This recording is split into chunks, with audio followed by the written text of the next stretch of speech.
안녕하세요. 홍순탁의 세금 이야기 5번째 시간입니다. 지금까지 총 4번에 걸쳐서 법인세와 소득세를 다뤘습니다. 오늘 다룰 세금은 부동산 보유세입니다. 여소야대가 되고 나서 법인세를 중심으로 증세 논의가 활발히 이루어지고 있습니다. 야당의 법인세 인상 주장에 대해서 여당과 재계에서 근로소득 과세 면제자가 너무 많다는 이야기를 하면서 증세를 하려면 법인세보다는 소득세를 먼저 해야 된다라는 이야기가 많이 나오고 있습니다. 그러다 보니 지금 증세 논의가 법인세 그리고 소득세 중심으로 이루어지고 있는데요. 상대적으로 부동산 보유세는 좀 소외된 느낌입니다. 하지만 전통적으로 과거부터 부동산 보유세는 참 논란이 많았던 세금입니다. 현재 너무 적게 내고 있어서 추가로 낼 수 있는 규모가 30조 또는 40조라는 주장도 있었고요. 최소한 55에서 10조는 더 낼 수 있다라는 주장도 있습니다. 반대로 지금도 많이 내고 있다라는 주장도 있고요. 한편으로는 부동산 가격 안정화의 수단으로 부동산 보유세를 접근한 것 자체가 잘못됐다. 이런 주장도 있었습니다. 어느 주장이 좀 더 현실에 가까운지 확인해 보겠습니다. 출발은 지금까지 계속 보셨던 OECD 비교에서 출발해 보겠습니다. 표에서 보시는 것처럼 OECD 분류 기준상 재산과세가 2013년에 2.5%, 2014년에 2.7%였습니다.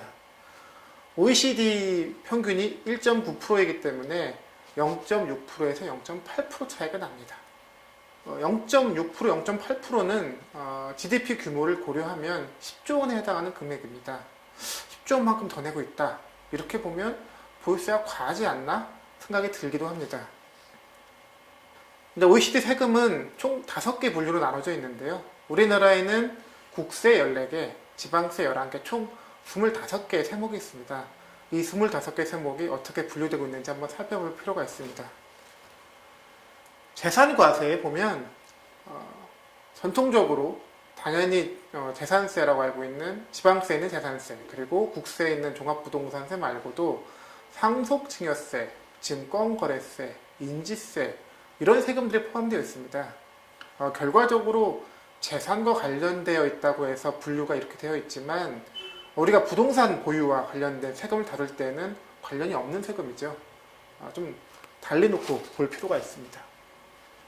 그래서 OECD 재산과세를 한번 크게 3가지로 나눠보겠습니다. 부동산 거래세, 부동산 보유세, 그리고 기타입니다. 잘 아시는 것처럼 부동산 거래세 대표적인 건 취득세고요. 취득세 부과되는 지방교육세 등이 있습니다. 부동산 보유세는 재산세 부과되는 지방교육세, 그리고 주민세, 지역자원시설세라는 세금도 있습니다.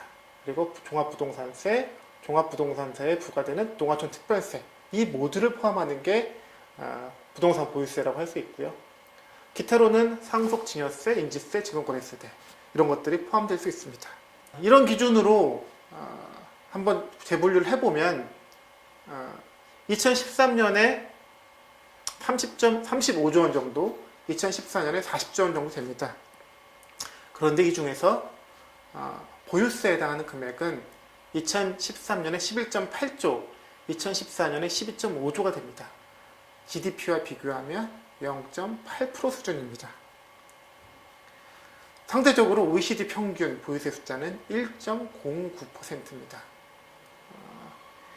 이 보유세가 GDP의 2%가 되는 국가가 영국, 캐나다, 프랑스, 이스라엘, 일본 등이 있습니다.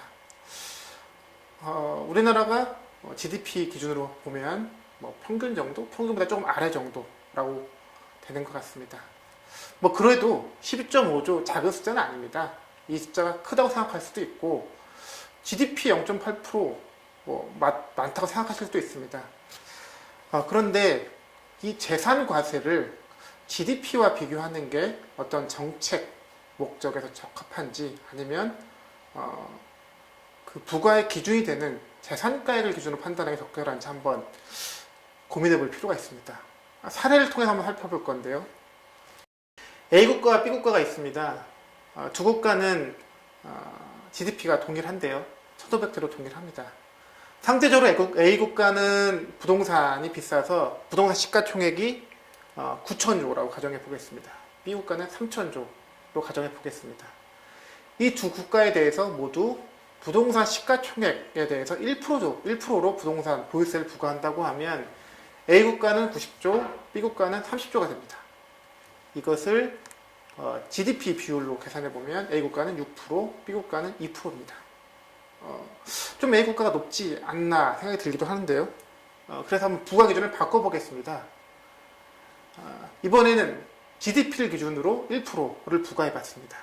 그랬더니 A국가는 0.17%, B국가는 0.5%가 나옵니다. 굉장히 큰 차이죠. 이걸 한번 해석해 보겠습니다. A국가는 부동산이 GDP 6배가 될 정도로 부동산 가격이 높은 나라입니다.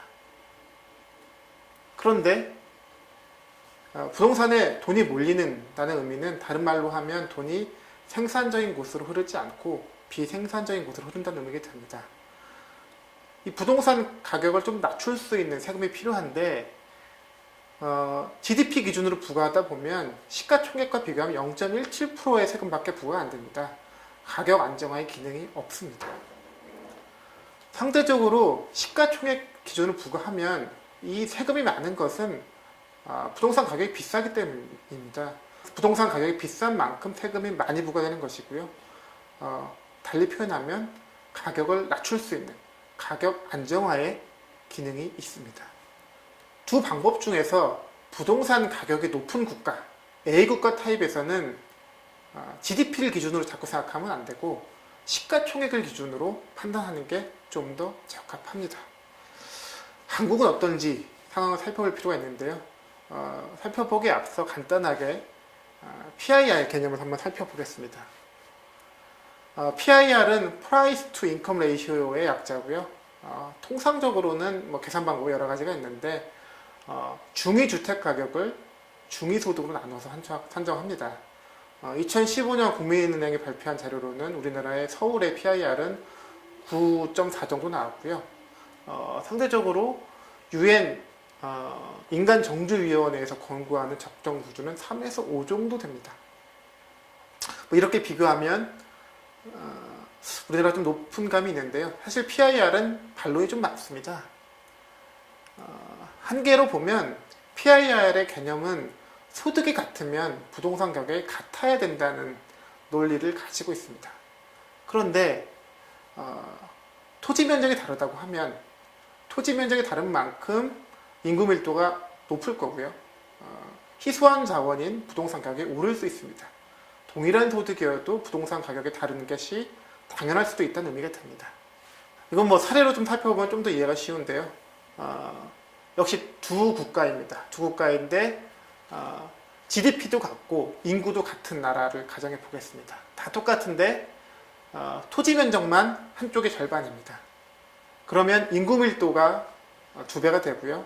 희소한 만큼 토지의 단위당 가격이 2배일 수 있습니다. 이 경우에 부동산 시가총액을 계산해 보면 같을 수밖에 없습니다. 가격은 2배이지만 면적은 절반이기 때문에 총액으로 계산해 보면 같게 나옵니다. 즉 GDP와 토지의 시가총액을 비교해 보면 토지 면적이 다르다고 하더라도 같은 것이 정상입니다. PIR의 한계가 있는 것은 분명하지만 PIR 대신에 GDP와 부동산 시가총액을 쓴다고 하면 그 한계가 좀 보완되는 측면이 있습니다.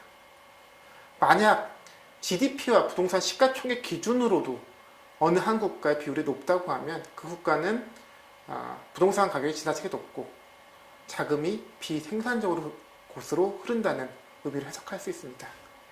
한국의 부동산 시가총액 한번 계산해 보겠습니다. 출발점은 재산세 과세 표준이고요.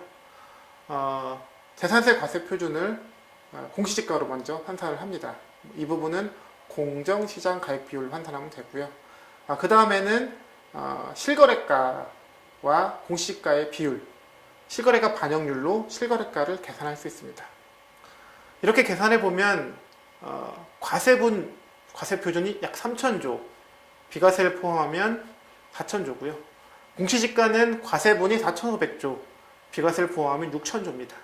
실거래가는 과세분만 7천조, 비과세를 포함하면 9,400조가 됩니다. 우리나라 GDP가 1,500조 남짓이기 때문에 우리나라의 부동산 시가총액과 GDP의 비율은 과세분만 계산해도 4.5 이상, 전체를 포함하면 6이 넘습니다. 다른 나라의 국가 한번 자료 확인해 보겠습니다. 이 부분 자료가 충분치는 않은데요. 지방세연구원에서 인용한 자료를 활용해 보겠습니다. 토지자유연구소에서 산출한 자료인데요. 그 자료에 근거해서 GDP와 부동산 시가총액 비율을 추정해 보면 미국이 2.2, 덴마크가 3.0, 스웨덴이 1.8 정도 나옵니다. 우리나라의 4.5, 과세분만 계산한 4.5보다 현저하게 낮습니다. 우리나라는 분명히 부동산 가격이 높은 나라입니다. 부동산 가격이 높은데도 불구하고 GDP 대비해서도 높지 않다고 하면 실거래가 기준 실효세율은 현저히 낮을 것입니다. 계산해 보겠습니다. 앞서 보신 것처럼 우리나라의 부동산 보유세 12.5조 원입니다. 지방세가 11조 원, 국세가 1.5조 원 정도 됩니다. 이것을 과세표준 대비 실효세율로 계산하면 0.42%입니다. 국세가 0.05, 지방세가 0.37인데 7천조가 넘는 실거래가 대비로 계산해보면 실효세율이 0.18%밖에 안 됩니다. 너무나 낮은 수준입니다. 여기서 보유세를 인상해야 되는 첫 번째 이유가 나옵니다. 자금의 흐름 측면으로 보면 부동산 가격이 지나치게 높다, GDP 대비해서 지나치게 높다는 의미는 자금이 비생산적인 곳으로 흐른다는 의미가 됩니다. 한 국가의 장기적인 성장, 잠재력을 위해서라도 그 흐름을 바꿀 필요가 있습니다.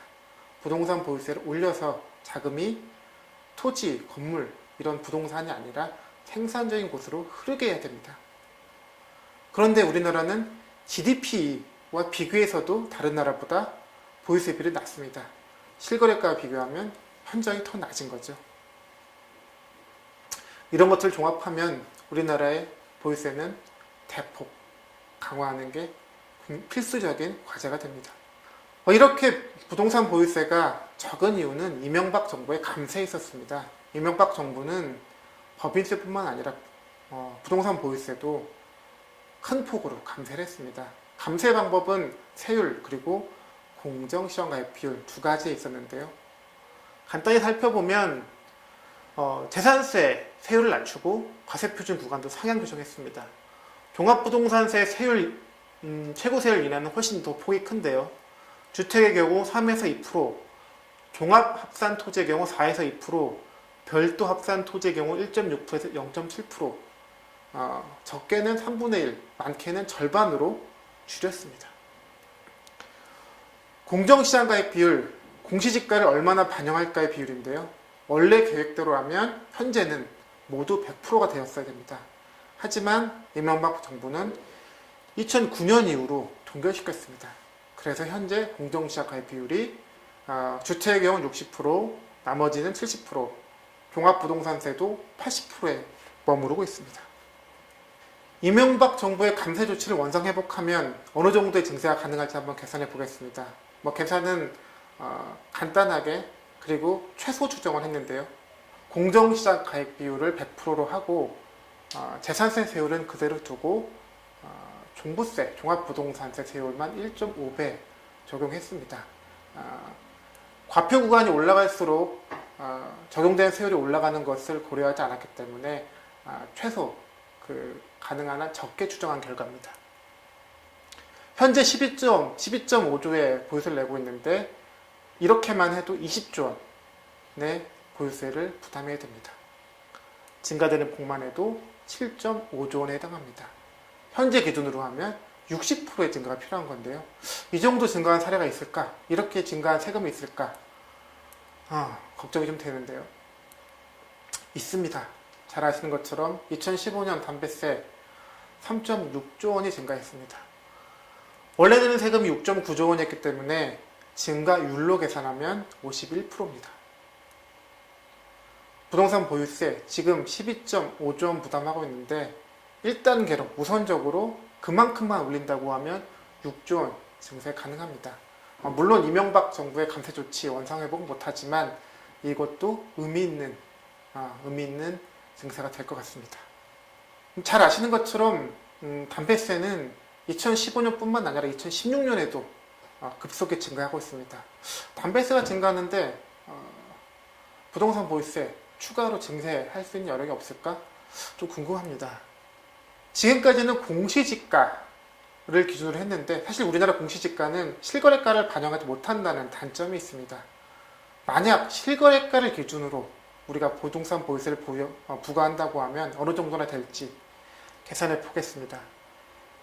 앞서 보신 것처럼 재산세 과세 표준 3,000조, 현재 공시지가 4,500조, 그런데 실거래가 7,000조입니다. 7,000조를 기준으로 만약 부동산 보유세를 부과한다고 하면 31.2조 원 정도 예상이 됩니다. 공시지가 기준으로 한 거에 비해서 11.2조 원 증가가 예상됩니다. 지금과 비교하면 실거래가 기준 실효세율이 현재는 0.18, 공시가 기준으로 하면 0.28, 실거래가 기준까지 간다고 하면 0.44 정도 됩니다. 총 증세할 수 있는 규모가 18.7조 원이기 때문에 1단계 증세 6조 원 한다고 해도 12.7조의 증세 여력이 있습니다. 이 12.7조를 한꺼번에 올릴 수는 없을 거고요. 담배세가 올라가는 것에 비례해서 지속적으로 올린다고 하면 2016년 현재 담배 반출량 고려하면 약 25%의 담배세 증가가 예상됩니다. 아마 두 번째 보유세 증세는 4조 원 정도 될 것 같습니다. 구체적인 방법에 있어서는 좀 서민 부담을 최소화할 수 있도록 비과세 축소, 그리고 세율 인상, 공정시장 가입 비율 인상 세 가지를 적절히 조합하면 될 것 같습니다. 지금까지 5차례에 걸쳐서 공평과세 과제를 살펴봤습니다. 법인세, 소득세, 그리고 부동산 보유세를 다뤘는데요. 법인세를 정상화하면 약 최소 10조, 소득세를 정상화해도 약 10조, 최소 10조의 증세가 가능합니다. 부동산 보유세는 최소 10조, 최대 18조까지 증세가 가능합니다. 모두 합하면 29조에서 43조, 최소 약 30조 원의 증세가 가능합니다. 공평과세를 통해서 조달할 수 있는 세입 규모가 생각보다 큰데요. 다음 시간, 다음 6강에서는 나머지 과제인 복지 증세에 대해서 살펴보도록 하겠습니다. 감사합니다.